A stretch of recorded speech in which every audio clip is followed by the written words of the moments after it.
Hey family, welcome back. We're in episode 2 of our mini marriage and relationship series, Married and in Love. So, welcome back. If you missed the first episode, make sure that you catch that, as well as the live stream that we will be doing with a Q&A and prayer on Sunday. Sunday is the 13th. All right, so August the 13th, make sure that you tune in for the live stream on that. All right, so today we're going to be talking about disagreements and differences in relationships. I think this is going to be a good conversation. We really don't have a whole lot that's like planned to say. That's how we move. We just kind of move with the flow of the Holy Spirit. And there are a couple of things that we personally went through with that, with disagreements or differences, especially when it comes down to kids. You know, I know that was kind of later on the list, but I'll start there. Okay. So when our son was born, that was like a man.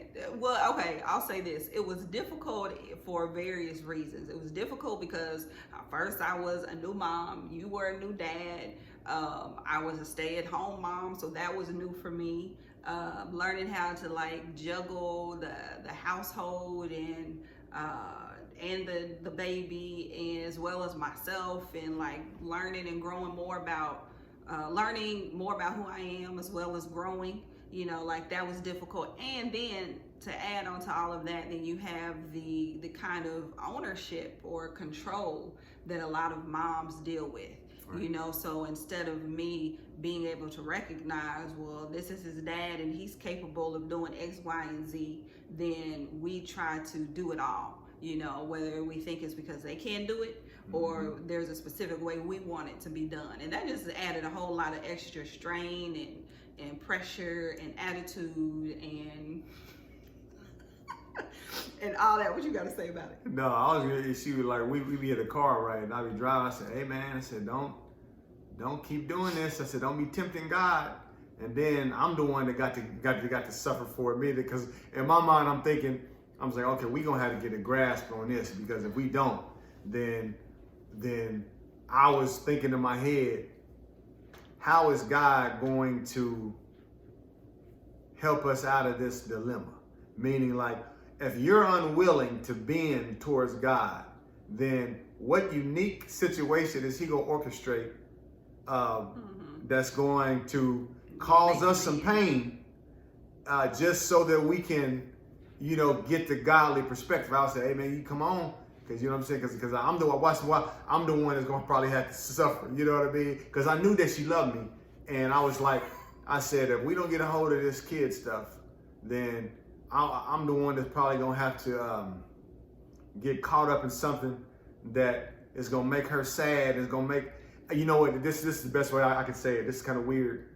I remember hearing a story of a well-known evangelist and pastor, prophet, whatever. And he was always gone. He was always doing the work of the Lord. And his wife was like, she was getting really mad. Like, God, what's going on? He's always gone and blah, blah, blah. So she said, the Lord spoke to her one day and said, well, how about I take his life? And then she was like, oh, you know what I'm saying? Mm-hmm. So in my mind, I'm thinking, if we don't get this together, God gonna orchestrate some stuff like that. And I'm the one that's probably gonna have to get hit with it. So she'll snap out of it. Yeah. So that's how my mind went. So I was like, man, we gonna have to do something about this. But I was irked by that comment. Well, was you? Yeah, because because it just. Are you talking about that at the time? Yeah. Okay. I wasn't. I was serious in the mud, because I could see it, and that's what I wanted to say. The unique thing about this is, like she said, she was a new mom and never been a mom. I never was a father, and so you get wind of aspects of being a male and a female that you really never paid attention to. But the world makes us think that our responses are wrong. But they're just uniquely connected to who we are as a man and as a woman. So our job as a couple, we have to, and your job as a couple or about to be couple is you have to realize that a lot of things that you're going through are that irritates you about your spouse. It's only because you're not them. You're not a man and he's not a woman. So there are things uniquely designed in us that are there for a reason that we have to kind of come into agreement with. So I want to throw that in there. No, that's good. I mean, and I think too, for those of you, maybe you're struggling with that right now, you know, as it relates to kids. Your kids can be older, but you still kind of go through it. I think the biggest part was this sense of control, you know, like as a mom, you think that, you know, that your way is the best way, you know, and I mean, even now that still will rise up in me on certain things, you know, I mean, because that's just part of that is how we kind of are, and you got to keep, what you about to say? No, you got to put your flesh down. You got to submit it. Yeah. No, for real. I wasn't about to say nothing. Okay. And I'm trying to smile more, y'all, because I be looking, you know, sometimes somebody said I always look like, well, early on in my little videos, I always look like something stink because I be making this face. I'm trying not to make that face. Go ahead.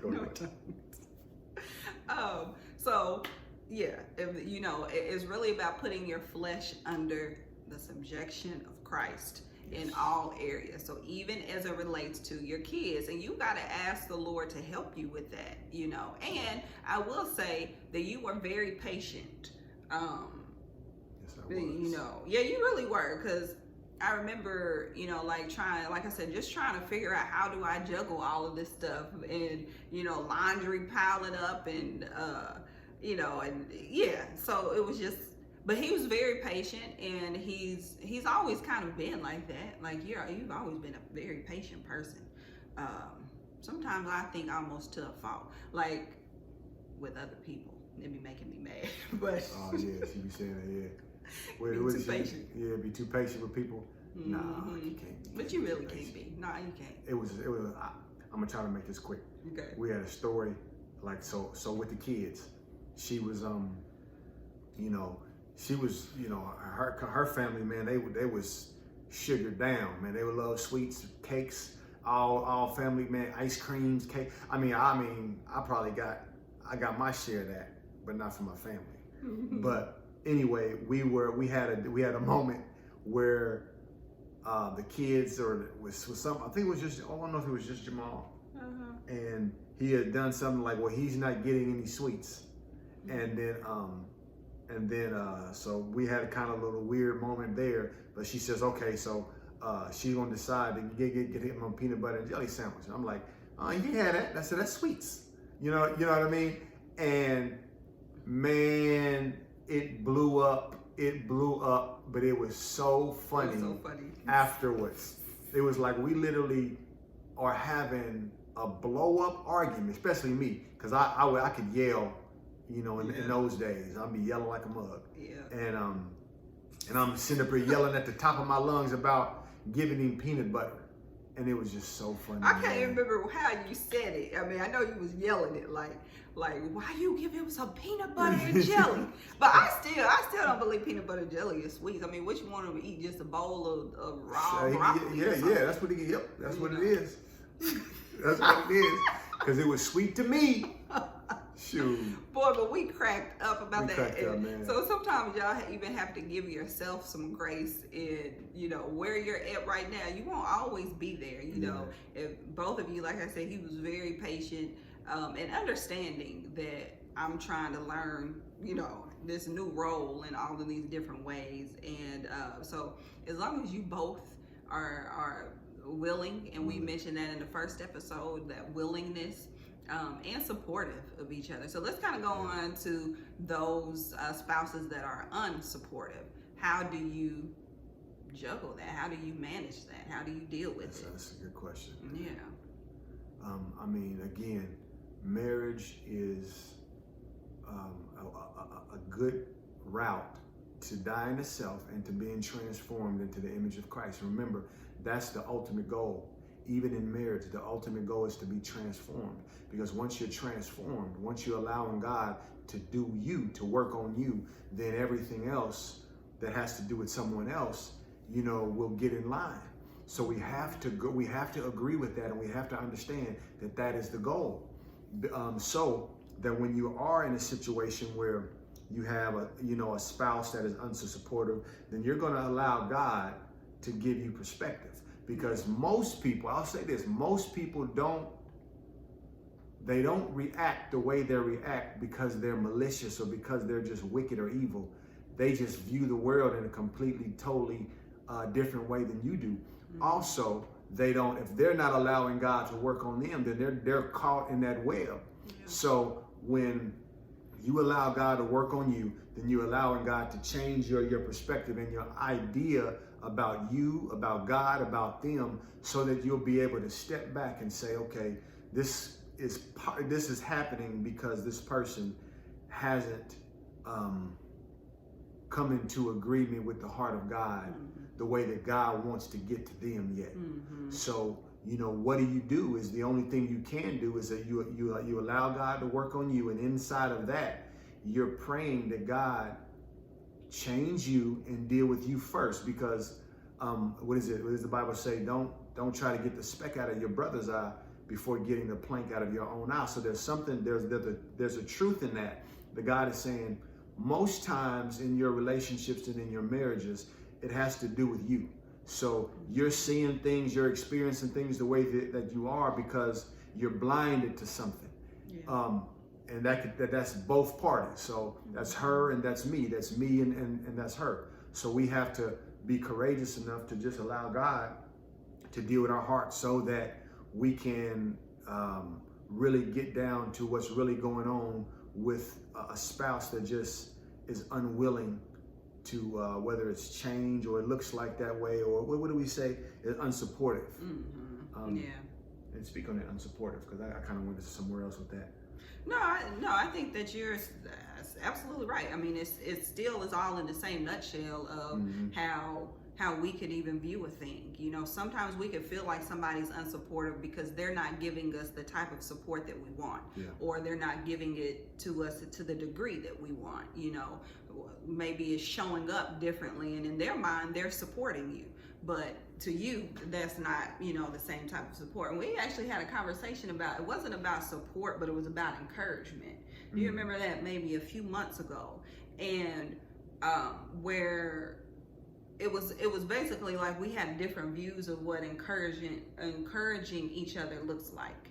And it really was like an eye-opener, because it really made me realize certain things that I could think are being supportive or being encouraging to him. That's not necessarily how he views it. Not that he thought I was doing anything wrong, but whereas I could think, oh yeah, I'm the greatest encourager and motivator and da-da-da-da-da to him. And if you remember that, then vaguely. Then to you, it could just be like, I'm just being who I am. So it wasn't anything wrong per se, but we just have different ideas and definitions of that. So you may want to check on that too, like with each other. Have that conversation if the person is open. Sometimes people miss out on a place of agreement and kind of just peace with each other by not having just a simple conversation. Like I've noticed that a lot of times you're like, well, did you talk to them about this? Did you mention this is how you feel? Did you, and when we say talk about it or bring it up, it's coming from a place of love and peace and not an argumentative spirit. That's huge. You can't go into a conversation already pointing the finger and being like, you're so unsupportive of me. And they gonna be like, what? So instead of saying, hey, I wanted to talk to you about this, now if you're dealing with somebody who just is completely unsupportive and I don't know what you call it, like just really they're not warm or loving or connected to you, then that's like a whole nother issue. It's not really about the support. There's something else that's going on. There's something else deeper. And even just ask the Lord to help you to see what it is, or again, try having the actual conversation with the person. But that's something else that you have to ask the Lord, how do you handle it? Which kind of leads us on to the next point is, You know, when you're dealing with friction or you're dealing with differences, whether it's just a difference of opinion, a difference on how you do things, you gotta ask God, how do you handle it according to this person? Yeah. You know, because again, I could have a different approach to it, but there have been many times when I get ready to say something and I don't always pass on this, you know, I've dropped the ball many times, but there are times when I get ready to say something and I hear the Spirit of the Lord say, no, don't say that, you know, or wait. You know, a lot of times there's more of a waiting because God is talking to him. He's already speaking something to him. And I've seen this so many times where the Lord will tell me to wait and then he'll bring something up. Or he'll say, you know, when this happened earlier today, then that opens the door for the conversation. Now the conversation can be had without so much of people's feelings getting hurt. Yeah. You know, feelings hurt thing can still happen, but.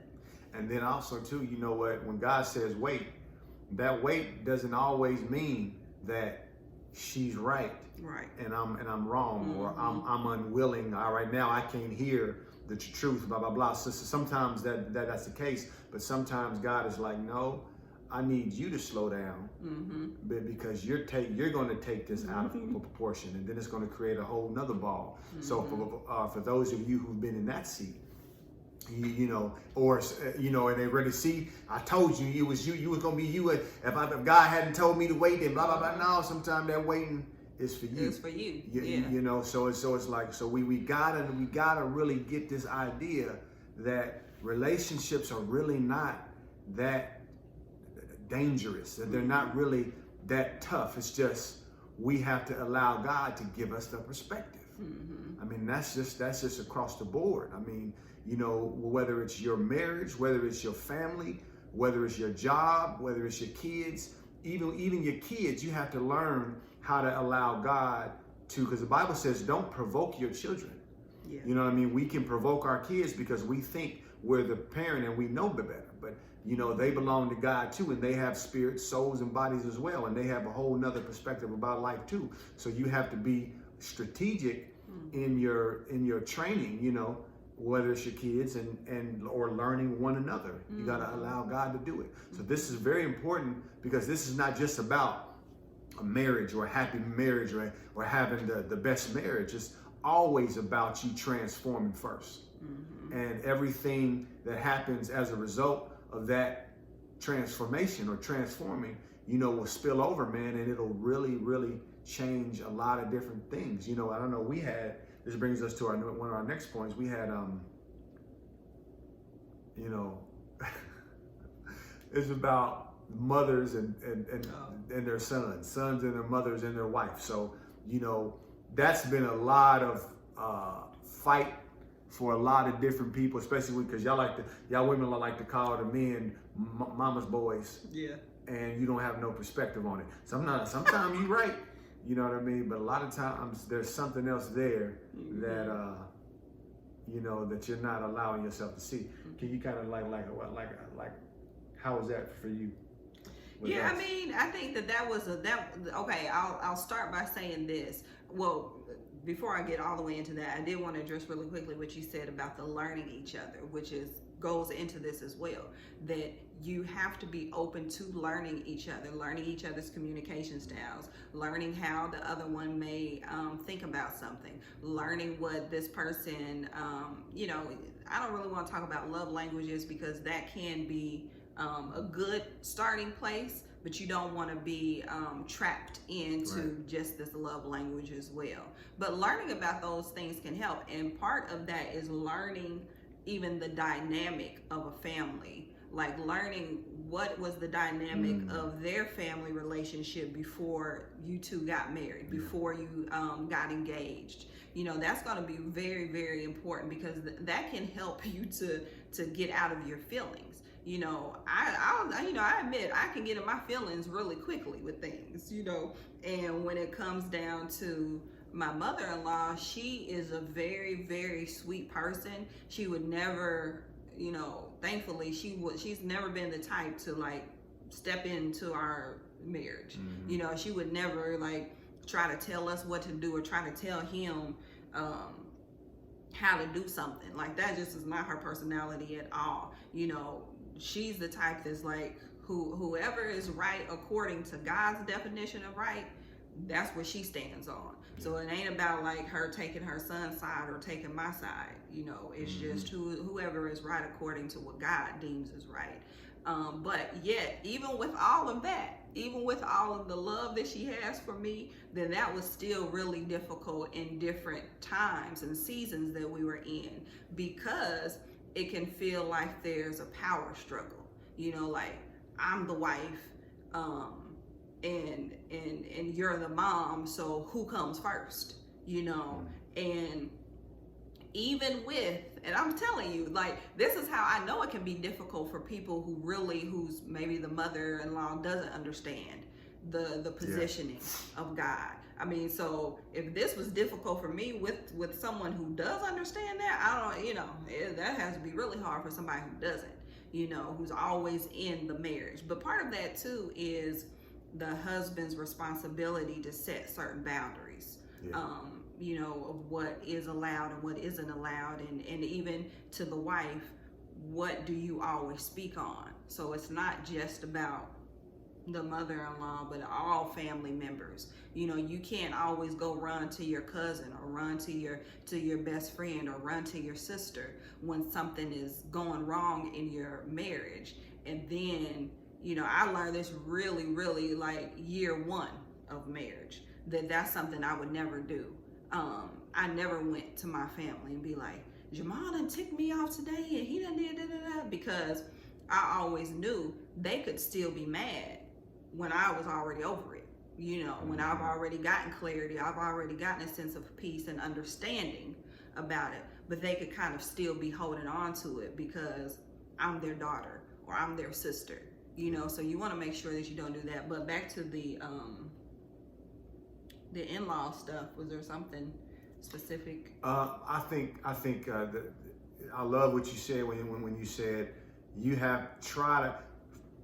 This is like right now. This is a right now moment for those who are hearing this and that they haven't entered this portion yet, or this part yet. This is really good for you to hear when you say that you have to kind of allow God to help you to learn the family dynamic. So what that means is, even though, you know, the husband has to set the boundaries, you have to realize that even setting boundaries comes with a time, because we've never been here before. Right. So you have a lot of history with your, let's just speak mother and son. Mother and sons have a lot of history together that go into how the son even views the world. And if the mom is you know, a single mom, so he's had to see that. He's had to learn how to be the man, the protector over her in these ways, because that's his mom, and she's a woman. You know what I mean? So there's a lot of things that come into play with why a male chooses to do certain things with his mom, or you know, because of his mom, that you as the woman have to understand. You're not conceding to it.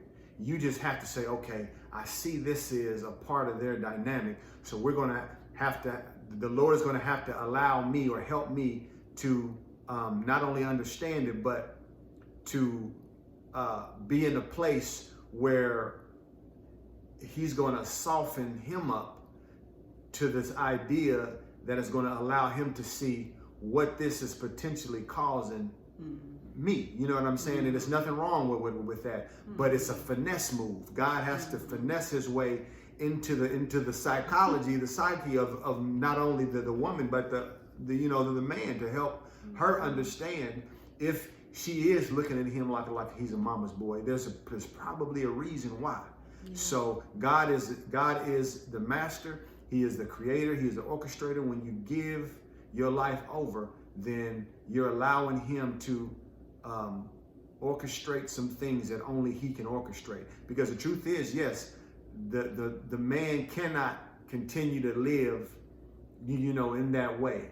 You know what I mean? Where he's just allowing his perspective of his mother to kind of rule and govern over his choices, especially as it relates to his own house. But you got to get there, and you got to be courageous enough, to allow God to do the work, because we all have work to do, and everything is a work, it's a process.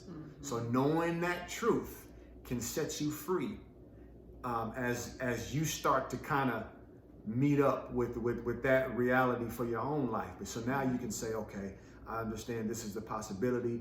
I have to learn how to talk. We have to learn how to talk to one another so that the truth can be heard and seen. So yeah. Well, I mean, I think that's a huge part, just about the effective communication, learning how to talk to each other, learning to listen, and not going into it again. You can't enter into the conversation with an argumentative, pointing blame spirit. I mean, that's not going to do anybody any good, and then you both have to be patient. I think that's one of the biggest areas where couples really are missing it, is the patience with each other, patience with the process, patience with learning who each other are, and even when you talk about, you're learning to get to know each other within the first couple years of marriage, but then guess what? 5 or 10 years later, you're getting to know each other again in a different dynamic or in a different perspective, because now you're both older. Now maybe you have kids. Now maybe you finished school, and now you've entered into a career or something like that. So there's always these new seasons that take place, and now you have to be willing to grow. This is something we always say, that we grow as individuals as well as together.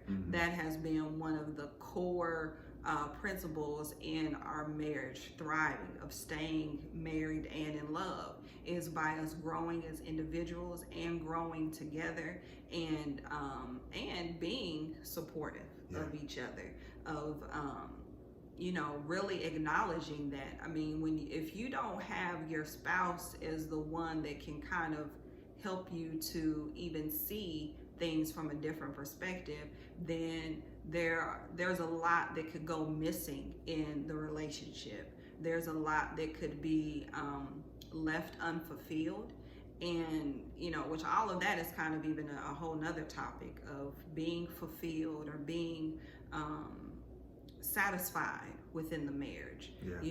That's a whole nother topic, but just briefly, you want to make sure that it's never one-sided. I think, again, when you talk about someone calling, and this is like name calling to me. If you say, oh, you're a mama's boy, or if you say I don't know, maybe somebody, I can't think of what the man would say about the wife, but I don't know. Outside of nagging. Yeah, nagging or being spoiled. A lot of times people would say, "Oh, you just spoiled. This is it." Stuff like that. You got to be careful, because then you get into name calling, and even though you may think that it's innocent and that it doesn't really have any weight, it does. And then the person remembers that, and so now what was just something that you said off the fly, that planted a seed in their heart, and now they think, oh, this is how she views me, this is how he views me, and now how do you kind of get past that? So it's important that you recognize that the enjoyment, the fulfillment, the love, the patience, the support, that it's not one-sided. Make sure that what you're expecting or wanting to receive, that you're also giving that to your spouse as well. Amen.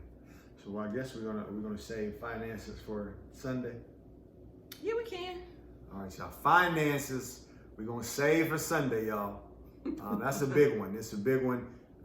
Man, the culture, man, just really points us and pushes us and gives us this idea that a good relationship, a good marriage, has to be on the foundation of finances. You know what I mean? So there's, and the first video speaks of being equally yoked, and a lot of why that's a problem is because of not being equally yoked the right way, or that way that we talked about in that video. So Yep. Stay tuned for Sunday, y'all. So remember, Sunday is a live session. So we're gonna finish it off, and we're gonna be praying over marriages and relationships, and we're gonna have a Q&A session. So bring your questions. Yep. And be ready. Yeah. Come with an open heart. Yes. You know, and allow God to do God's stuff inside you. So. Yeah. Yeah. All right. No, I think that's it. Let us know in the comments if there was a point or two that you heard in here, something that stood out that blessed you or gave you a different perspective or something that you took away from that. We would like to hear that. It may help somebody else bring it back to their remembrance as well. So. Amen. Cool. Okay. All right, everybody. We'll talk to you. See ya. Bye-bye.